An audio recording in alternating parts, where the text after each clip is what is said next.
Hi. Nice to meet you guys. Okay, you can start. Thank you. Okay, so I'll share.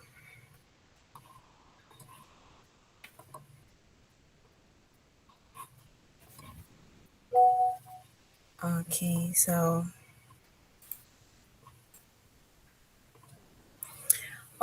thank you so much everybody for coming to this talk, and thank you so much Culture Diving, Sunny and your colleagues for giving me the first chance before going to Africa and the second chance after coming to Africa. So I have been studying here for almost 3 years now, and this year, July, I got a chance to go back home to implement the projects that I was before doing back home, and also I brought them here to Taiwan. And so the projects are about gender equality, especially in menstruation and human rights and education. So our project has based much in East Africa and South Africa, specifically Tanzania and Eswatini. And so you'll be wondering, like, why should I do this, or why are people now helping menstruation issues in Tanzania? The situation is very huge, especially in my country, or especially in East Africa, because the economic or social development or the culture is very strong over there. It's little bit more like men are more powerful than women. So women are a little bit underrepresented in economic opportunities, so that you can see 91% of rural shop don't sell disposable menstrual pads, and 48% of girls miss schools due to menstruation. So there's a lot of women who are not reaching their goals just because of menstruation. And so this is why I was motivated to start these movements back home. So for those who were not here in the last presentation, the journey started in 2020 at my school. Because if I ask you right now, is menstruation an issue in Taiwan? Like menstrual poverty, is it an issue in Taiwan? Maybe no. And maybe many years ago, like women in Taiwan, they are facing menstrual poverty, or maybe still people are facing menstrual poverty in Taiwan. But I don't think if it's much serious as in African countries. So 2020, I decided to team up with my friends, and then we approached my school, Changlong Dashe. We spoke to my school that can we start menstrual awareness projects here in Taiwan. It was a little bit harder because they were telling me, why do you want to do this?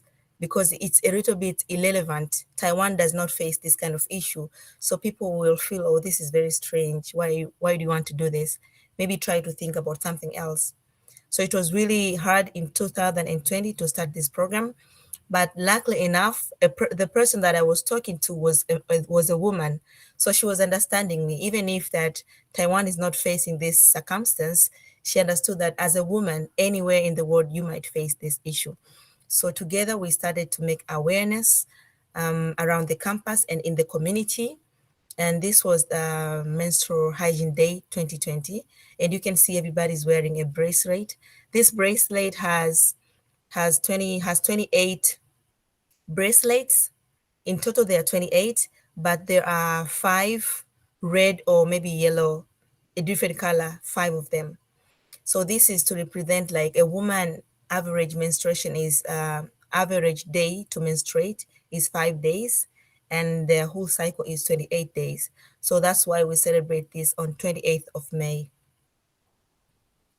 And during this campaign, we went to different classes and different communities to try to talk about sustainable periods, trying to tell people how they can use their menstruation more eco-friendly to also support the environment.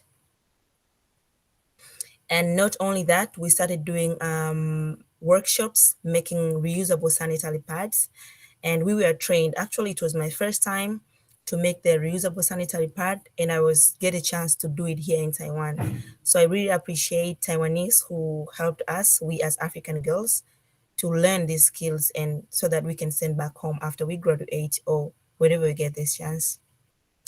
And there's a lot of activity that we did in 2020 and also 2021. For those who were in last presentation, they could have tell how much I presented, but the journey started here in this kind of sharing. So we had an online sharing with Tanzanian students. Because of COVID, we couldn't do any physical activity here in Taiwan. So we decided to do a physical sharing. And we had these students from a school in Africa. In Tanzania, it's called Jangwani High School. And this event connected Taiwanese and Tanzanians. So Taiwanese, we really understood what the problem was, because these girls were very free, expressing themselves, like what they are facing and what kind of help they needed. So at the same event is where, like, my supervisor, she's a Taiwanese, she was like, "Whoa, this is very serious and we need to go to Africa to make a change." Actually, when we were discussing about going to Africa in 2021, I wasn't thinking if it's going to happen. People always talk things and sometimes they do not, like, make it look like serious or something. So I was like, anyway, she's just talking. But she was very serious. Like, she wanted to go to Africa and do something for girls. So in 2022, which is this year, July, I finally got a chance to go back home, and it was unbelievable. My school supported my flight tickets, and I was so much appreciative to go back home after 3 years. This was not just to do the women empowerment projects, but I was so happy to see my family as well.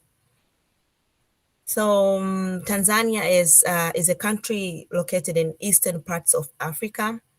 I hope most of you know this country, and it's a little bit bigger. It's very, very big. I think maybe, yeah, it's a little bit bigger. So I know I did these activities in 4 different cities. Here is Arusha. So I started in Arusha and went to Dar es Salaam and went to Iringa. Here at the center is my hometown, and went to the west, which is Mbeya. These are the places where the needs are very high. If you go to Arusha, needs of women empowerment is very high, because there's a lot of traditions. There's a lot of women that are going through sexual harassment, that are going through poor environments in their educations, in their daily needs. So I traveled, me and my team, I can say we traveled almost than 1,500 kilometers to reach out women. And from one city to another city, it takes like 15 hours to travel by a car. So this is to show you how big my country is. So I was spending 15 or more than 15 to get to a different city. So it was a lot of work. And the focus was SDG number 4 and SDG number 5, which is gender equality and quality education. Because in my time staying here in Taiwan, I discovered that maybe women in my country are facing menstrual issues just because they don't have quality education. Or maybe they are facing gender inequalities because the culture is very strong. So we decided to focus on quality education, trying to tell them how important education is. So if I try to compare Taiwan and my country, I see like Taiwanese girls, they really believe in education, because education is the key of life. Education liberates our minds. So I wanted to bring this ideology back home to let girls and women know that quality education should be our first goal, because if we know, we get all the information about things, about economics, about our bodies, we know what to do with our bodies. And gender equality is the same. And so I was so happy to do outreaches. I was going like house to house most of the time and talk to women, ask them what they're going through, and also sharing my story, how I got to Taiwan, how is life in Taiwan. I really wanted to be vulnerable with them so that they could know that they're not alone who are going through these challenges in the world. There's a lot of women out of their community that are going through the same challenge, or they have gone through the same challenge, including me. So this really reminded me of where I belong, because I'm an African, I'm a Tanzanian, I am from the same, very, very same environment. So when I went back home, I was like, wow, I'm so happy. I really want to connect to these women and talk to them about how things going out there, sharing my experience in Taiwan, trying to tell them how independent Taiwanese women are, and many other countries, how independent they are. So they they should not just be depending on their males or depending on their families. They should try to do some things for themselves. So we kept on going to houses to houses and talk to women.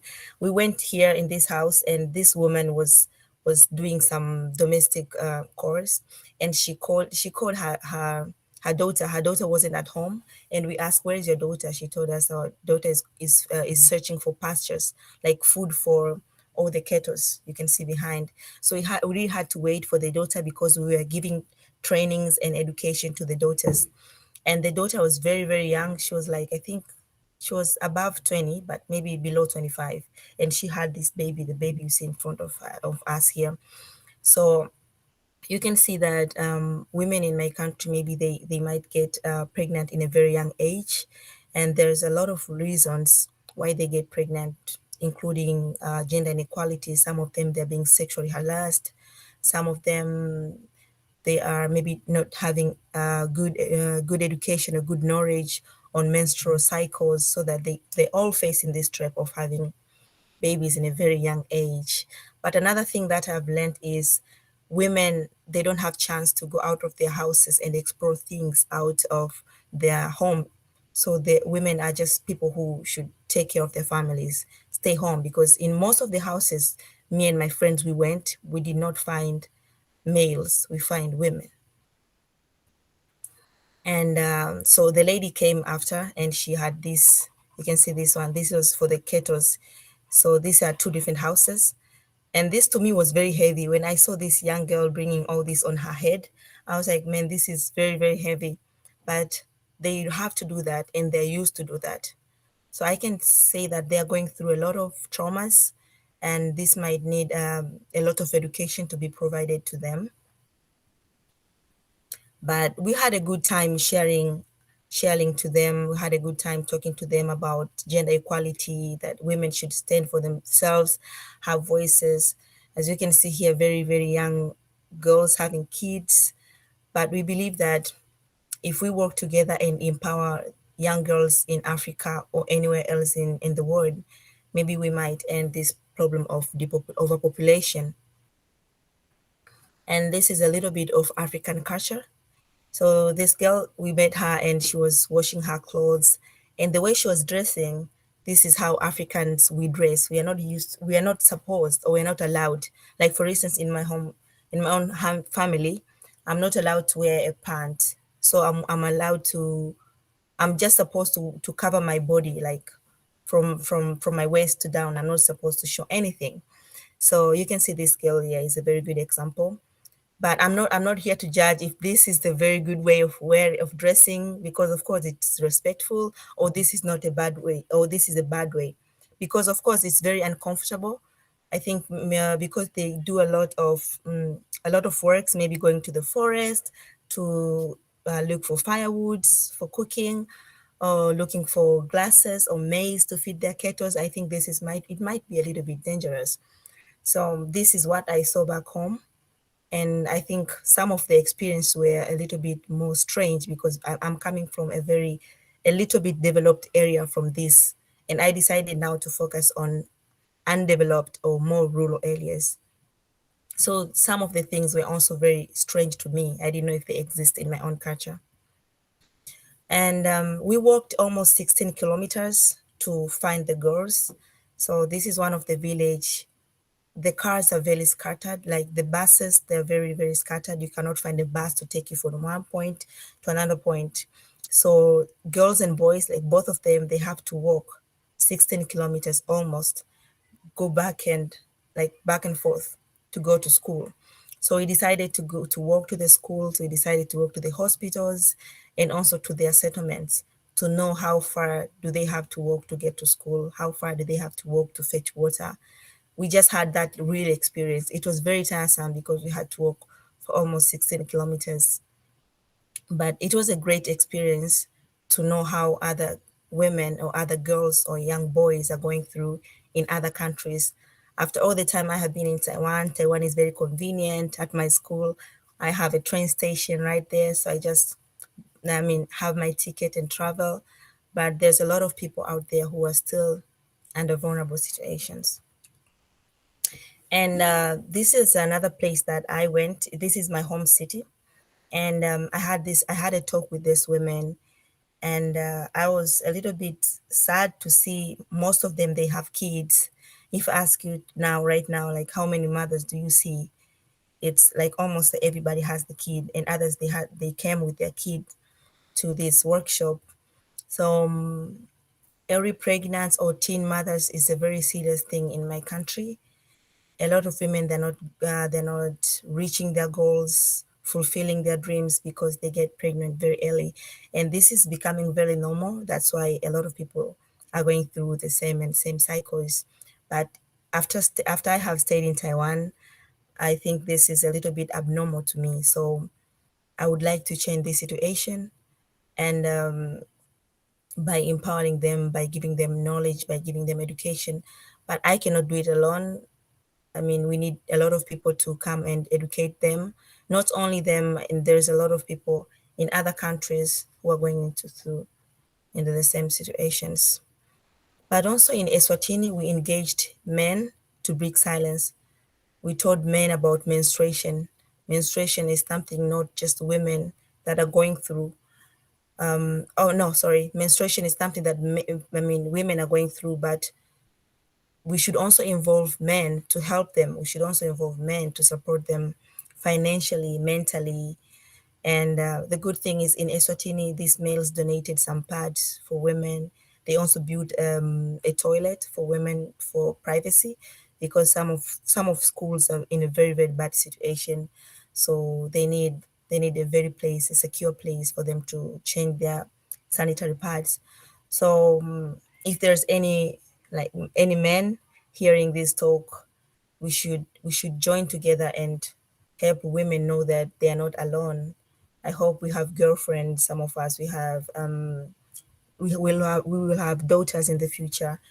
It's very good to know about menstruation, because not only mothers are supposed to talk about menstruation in the house, even males can talk about it. So let's break the silence together by talking more. So 2022, we celebrated. We had a chance to give training to a lot of women in Tanzania and Eswatini. We also gave them books. The Care Project, or me and my friends, we wrote a book. We wrote our stories, our menstrual stories, how vulnerable we were, and then we decided to share this book to girls. It was, a free of charge. We didn't charge anybody for this book. We gave them, and also we gave them care bags, and inside a bag there were a pad and also a menstrual kit for themselves to make their own pads in the future. And so during the 3 months, we have conducted 24 workshops.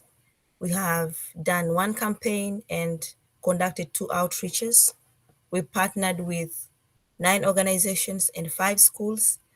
In general, we reached out to over 500 girls in total. Some of them, we trained them how to make sanitary pads. Some of them, we gave them sanitary pads. And some of them, we just gave them education. We just talked to them.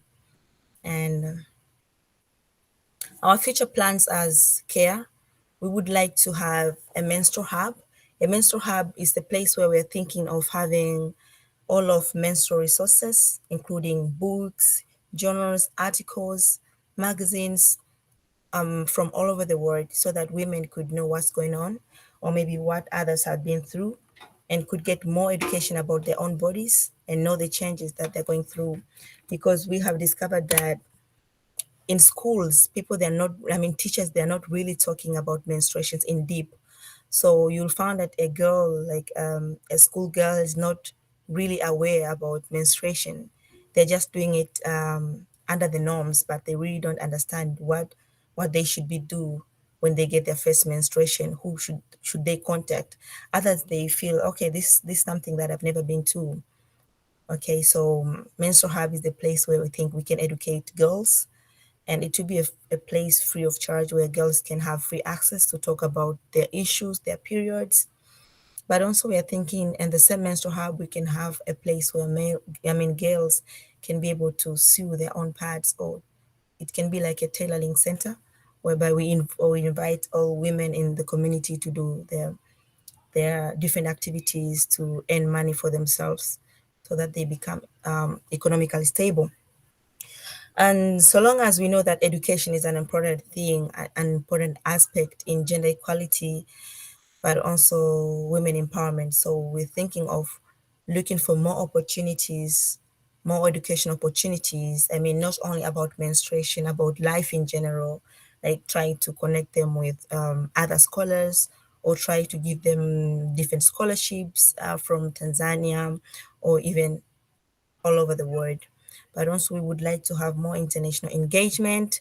And this is why we are so grateful to be connected with you, Taiwanese, and any other who is listening to this talk.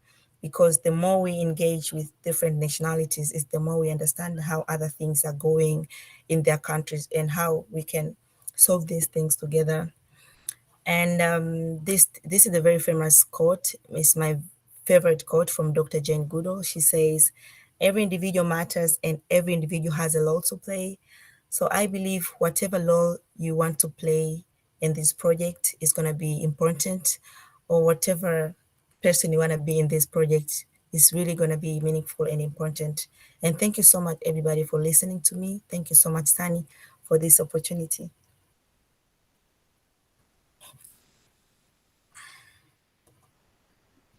Wow, thank you so much. Thank Wow, you. such a journey. It was. Wow, so now I think everyone can ask you some questions. Yeah. Welcome. Wow.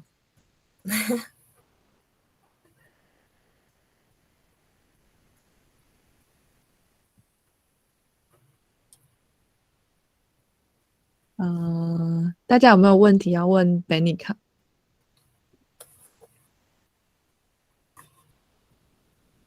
or before everyone comes up with questions, we have the group photo first. Okay. Okay, so everyone open up the camera and we have a photo here. Okay. Okay, I'm going to count down 5, 4, 3, 2, 1. Smile. Yeah, okay, thanks. Thanks. Okay. Ask questions. Ooh, I have a You can question. start. I have a question. Okay. Here you go. Hi. When do you plan to build the center, like to help the women, like with the different resources and stuff? Like, is it going to be sometime next year? Okay. Thank you so much for your question. This is really depends with my availability in Taiwan. So if I get it in Tanzania, if I get a chance next year to go back home, I will be very, very able to start this, because right now maybe we might not have right people to do this work with. So probably next year after I graduate. Okay. Yeah, thank you. You're welcome. I have another question. Welcome. Have you heard about moon cup? Sorry, Moon cup. moon cap. Mm-hmm. How do you call it? I think this is more mentioned in Moon. Taiwan. MOON and Yeah, cup. Yeah. moon cap. So do you know what is that? You mean So menstrual cap? yeah, special cup. The menstrual cap, yeah.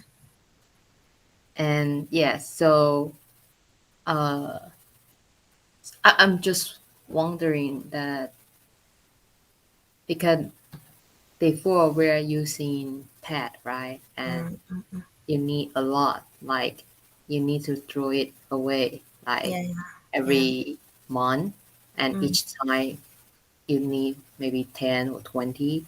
And now I changed into moon cup, so it's more I mean it's reusable and it can use for like 5 years.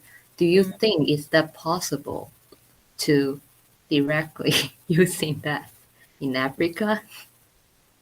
Okay, it's first of all, there are two challenges that I have faced with introducing the menstrual cap or the moon cap in my country. because most of them, most of the Africans, they believe that's something from foreign countries.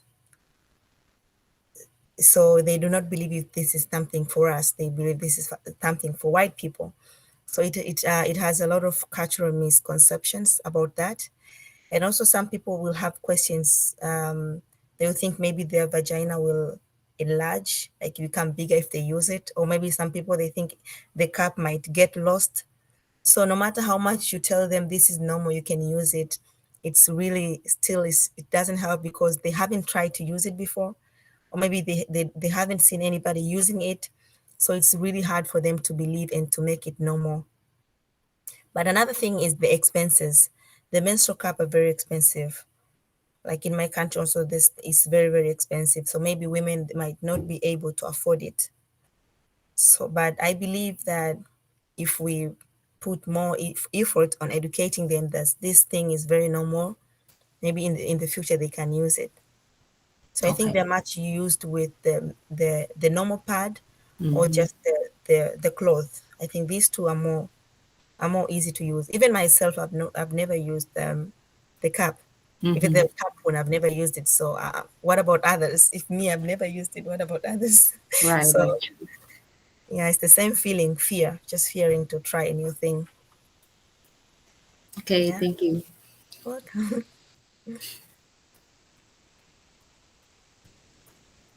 Sunny, you don't have a question. They may want to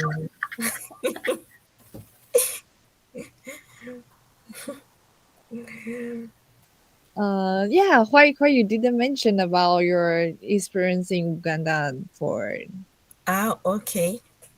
So I also had an experience in Uganda, but yeah, I didn't communicate with the with my host in Uganda if I should share this or not, because oh, it might be a different organization, because this is about care. This is what I've been starting to do here in Taiwan, but Uganda maybe is it's also the same project, but in a different organization. So one day I'll be speaking on it specifically.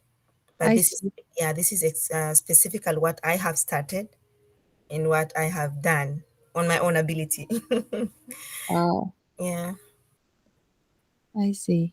yeah. Oh. Hmm. Hey, Grace, ask some question.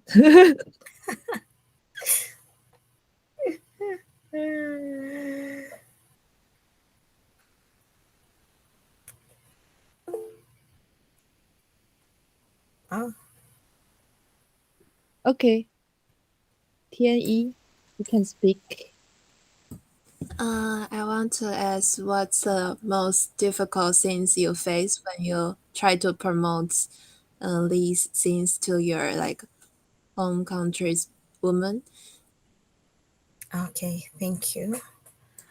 I would say the most difficult thing was the budget or maybe economical challenges, because my trip only the flights. I mean, my school covered just the flights.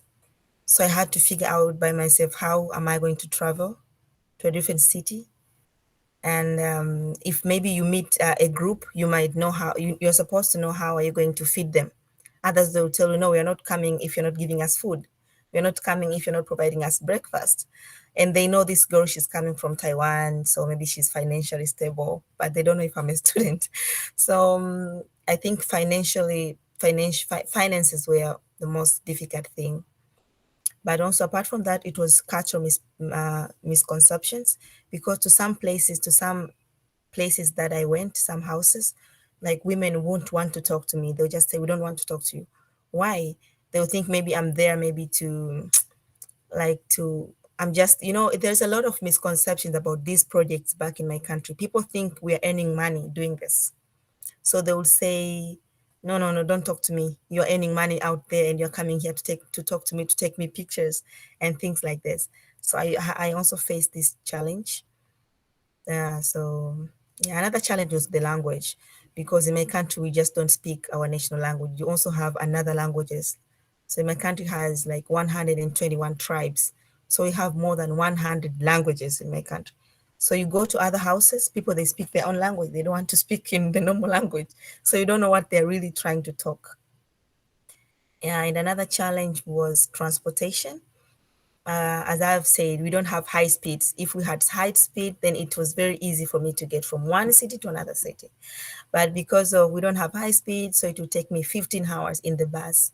And sometimes when I get out of the bus, my legs are very swollen because it is a lot of hours sitting down. Yes. And I think there is another question in the chat box. Hello, I'm Grace. May I ask how you motivate your advisor and other people to involve in this movement? Oh, thank you. Okay, thank you, Grace. I think I really pushed this. So the first time I talked to her and she told me no, and I went there again and she was telling me, let me think. So whatever she wants, she doesn't give me a response, I just text her. So did you think? So she literally joined me. But also, I think Taiwanese are just helpful. To be honest, Taiwanese are very, very helpful. They'll just help to make your dreams achieve. Even if it's something they don't understand, they will still try to help you. So I might say they believed in me. They really believed in me, and they really wanted to help me. And because I did not give up for 3 years, I've been focusing in the same project. And not only that, I did before. So I told them and I showed them what I have done before and what I need them to help me. So I wasn't starting here in Taiwan. I already started doing this project back home. So it's very easy for a person to believe in you or to support you if you show them where you are, what you have done. But also my school, it's so much connected to the SDGs, Sustainable Development Goals. So it was very, very easy for me to connect. And I'm studying Sustainable Development Goals. I'm not studying engineering. So if I was an engineering student and I want to do community issues, it's gonna be what? So, but it was very easy because I'm on the same thing. Yeah.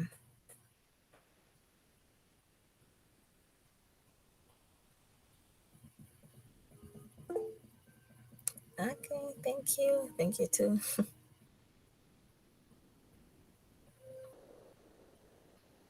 Welcome for more suggestions. It might not be a question, it can be a suggestion, and I will write it down and I'll share with my friends and we can work on it. Or you can, yeah, you can challenge whatever you want to do. We can do it. We have like, how many minutes do we left with, Sunny? The meeting should be end on 9:30. Okay, so we can use like more 10 or 5 minutes to discuss.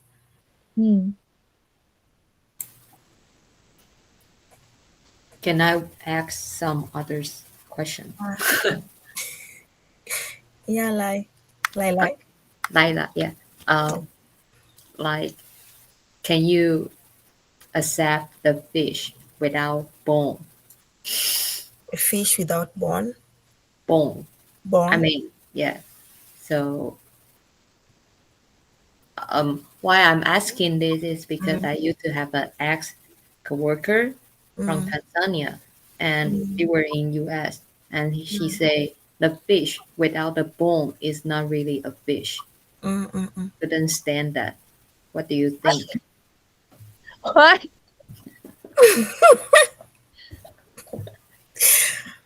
Are you agree? A fish without bone is not a fish. Yeah, because normally he say in his memory the fish can need to be the whole fish. But in US, no one eating bone. So in the restaurant, all of the meat without the bone, and he just couldn't stand that. He is so disappointed. Oh, yeah, I think, I don't know, I cannot speak on his perspective, but me too. Sometimes it's really hard when I go to Taiwanese restaurant and I find something like fish. I think there are also some fish here. Like you go to restaurants and you find a fish doesn't have bones or meat with no bones. But I think this is just a culture and maybe advancement, life improvements. So back home, maybe we just get a fish fresh from the river and we just, cook it or boil it and we eat it. But here, maybe people are a little bit advanced, or maybe the culture is a little bit different. I believe maybe Taiwan did the same thing maybe 50 years ago. They just ate a fish straight from the river without taking all the bones. I also believe US did the same. So I think maybe it's just life civilizations. Yeah, but for me, I think I've never like really ate a fish with no bones. I think I've ate all fishes with bones. Okay. So if it comes without the bones, I'll be asking myself questions like where are the bones? Like how did they remove it? And why did they remove it? Can't I remove it myself? So I don't know why he said that though. Okay, thanks for your answer. Okay.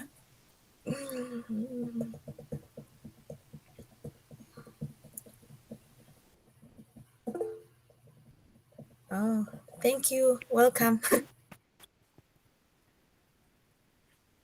Hello. Hello.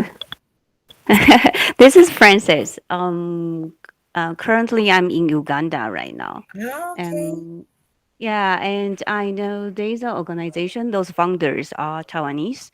They are Okay. doing something similar with those pets. Okay. So I got a question about, you mentioned about once they get those girls from Tanzania, once they get the bag, they inside the bag they can have some like tools. So it's just like those needles or those fabrics, where are they from? Just like you have to ask those people, the other people, to donate them, or you have to make those tools, those fabrics by yourself. Okay, so thank you so much for mentioning the other Taiwanese that are in Uganda. Actually, I have worked with them. I was in Uganda for 1 month. Yeah, but so what I can say is we give them a whole package of the needle and everything that they can help themselves to make a pad and use it. And the materials we were given, some of them were given and some of them my school purchased. So my school bought the products. I don't think if we have never done any fundraising, and we were given some pads, but the kits we bought it, the school bought it. So we haven't done any like public donations yet. No. So to answer your question, we have bought the pad. We bought the kit. We bought Oh, them. okay. Yeah. Oh, thank you. But it takes a lot, though, if you have buy those things all the time. Yeah, it takes a lot. It really takes a lot. And because it was our experimental, like it's our piloting, we are trying. And not only trying, we just wanted to help a certain amount of women. Of course, we cannot Okay. help the entire country or cannot help the entire school because that one kit is very expensive.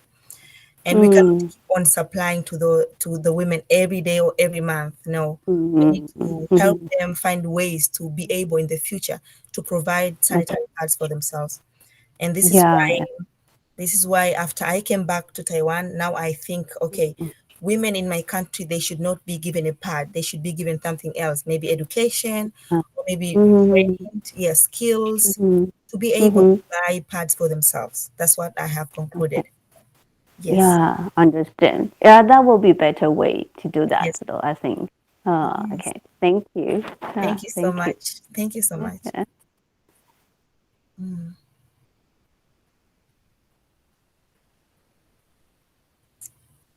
Do we have males?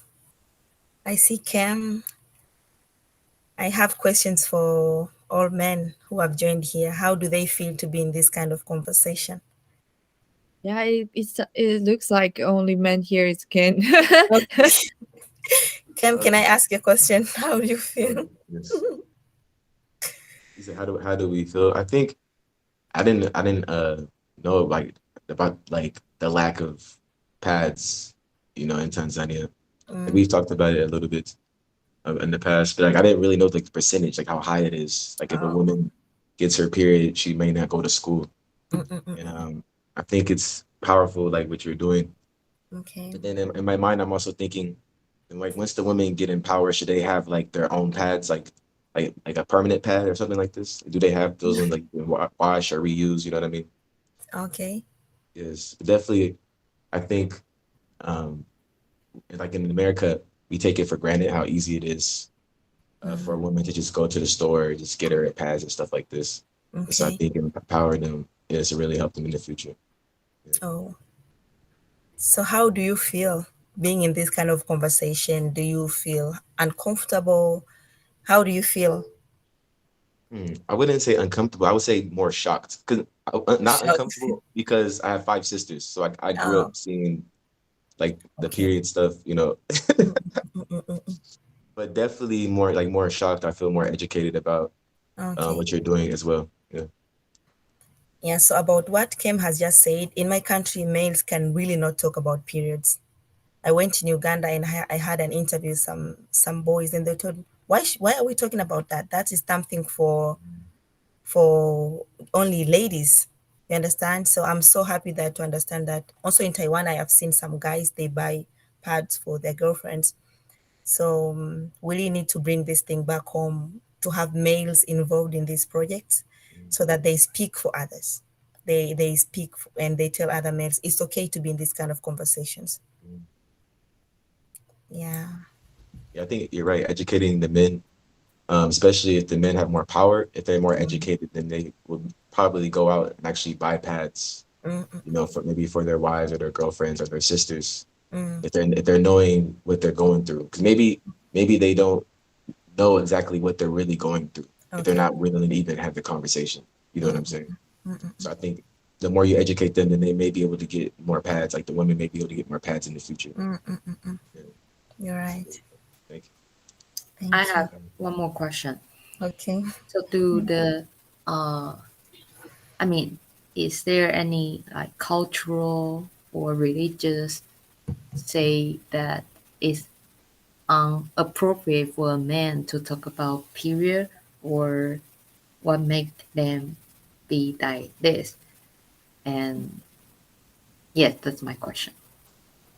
Okay. So about the religion, in my country, the dominant religions Islamic and Christians, like Christianity and Islamic. And the Muslims, they've been told when a woman is being in their periods, it's dirty. So this is on their like religious readings that when a woman is going through their periods, it's dirty. They shouldn't like cook or they shouldn't go to pray. So this is if this is written to the mosque, I think it's to the Quran. I think it's discouraging other males to interact with women during their periods because they look like dirty. But also I think it's not more about religion. I think it's more about culture. So there are some things and there are some things only women should be talking about and other things all males should be talking about. For instance, if you want to talk about politics, you won't find women talking about politics in my country. Only males will be talking about politics. If it's about engineering or maybe engineering about economics, you'll see most of males talking about this. But women will be talking about simple things, simple things like just less powerful. So this is showing that males they have more power in my community than females. So males maybe it might be really hard for them to this male, it might be really hard for them to like communicate or have conversations with females because maybe they see like they're very powerful and maybe they are ignoring or despising the ladies or women in my country. Yeah. I just found something interesting is there's a courses in NTU and it's Okay. named period. So Really? yeah, they are study about the period history Really? and what it happened in the all different culture. And Really? yeah. So maybe you can Wow. have a search on Is that. it a master's? Is it a master's? Maybe I mean it's a courses, so Just yeah, a course. yeah. Okay, I'll copy the link. Yeah. Yeah, I have seen Cindy. So Cindy is my colleague who we are doing these projects together. She's much based in Eswatini. Cindy, where are you? Hi, Benica. Hi, here. how are you? I'm good. How about you? I'm very, very fine. All right. First of all, I just want to say sorry for being late. I'm just coming from outside the school, but I'm happy that I find you still sharing. Oh, okay. Yes, my name is Cindy. Nice meeting you all. Thank you, Thank Cindy. you. Thank you so much. So we had a lot of conversations, a lot of time talking. Maybe you can share a little bit of the situation back in Eswatini. Oh, all right. Okay. All right. Okay. Maybe I will take over from Eswatini. Okay. Actually, the situation back in my country, it's a bit complicated due to menstruation issues. We find like most of the girls that are getting like pregnancy, more especially up those people who are coming from the low economical families, like in the rural areas. Otherwise, comparing the girls from the city and the ones from the rural areas, most of the girls that are suffering in lacking education and lacking like sanitary products are those that are in the rural areas. So I'm just introducing my a campaign back at home since Benica went to Africa. And then I'm just doing a campaign back at home, like introducing the care project. Our main idea actually is to on my side, the main idea is to send an awareness about menstruation hygiene and also introducing like male involvement in this kind of issues, because we feel like without men we cannot break this kind of taboos and discrimination and gender equality. So this is what I'm doing. But then I have like so many talks and workshops which involve so many volunteers that have just joined hands with me since I'm here, and they are very trusted sources. They are doing very, very well. They are volunteering. And then we also had like workshops, as I said, and also we have like donations, pets donations. We contribute. Actually, there is one girl who helps in donating pets for school in different schools. So we had like a platform whereby we just collect some amount of money, then we buy the pets, then we deliver in different schools. And so that's what we are doing. But also we had like future plans about the care project, which includes like girls. It's a 3-pillar. It's like a girl care, and I think Benica have already explained like girl care and healthy and environment. So our future plan is to have a menstruation hub, or maybe I can call it a menstruation office. But then on my side, it's still very, very hard for me to say much on that, because I'm still trying to introduce this care project. That means I should go over to my country to see the situation, to do like a research, like actually where can I put actually to have like the office, maybe I can say. Yes, because I cannot like have an office in the town, but people who are affected are in the rural area. So it needs me to be there, as I'm the one who have the passion, and I'm the one who has this kind of a goal. Yeah. So maybe I can share up until here. If you have any question, you can ask me. I'm available. Thank you. Wow, thank you so much, Cindy. Thank you so much, Cindy. Thank you. We appreciate the work that you're doing in Eswatini. Yeah, welcome guys to ask Cindy questions. She's available. Is she also a student from your department? Yeah, she's a student. Also Yes. from 长隆大学 IBSD program. Okay. Yes. Wow. Yeah. Okay. Nice. So Cindy, so the issues then are more like away from the city compared like in the countryside, you're saying? Yes, the issues are more on the countryside, like from outside the city. Yeah, because I feel like those people who are living more close to the city, actually, that means like they do have like, for instance, like social life. It's a bit like different from those people who are in the community. that is why sometimes, how will I say, they don't have, they're lacking education, you know, and the pregnancy rate is high on those areas because they feel like they're not well educated though.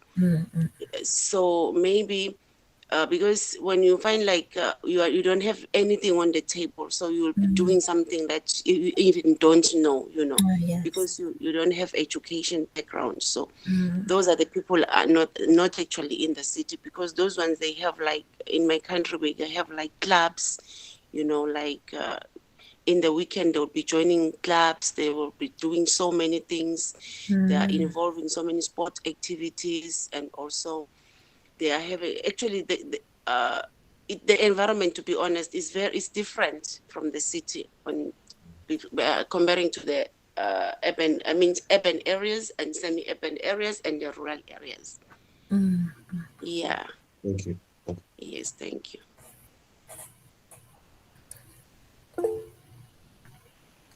Tiani.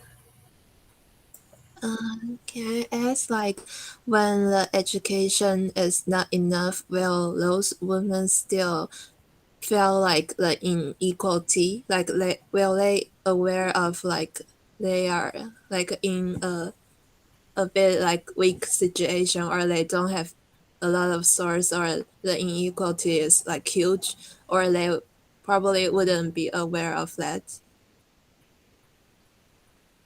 Can you come again? You said when education is poor, or what did you say? Yeah, like when the education is poor, maybe they don't know about pads or like other like more efficient way, or like they don't know, maybe they don't know like other countries women like pregnant at like late like 30 or something, but they always are like pregnant at when they are teens, like they don't know the other different situations from other countries.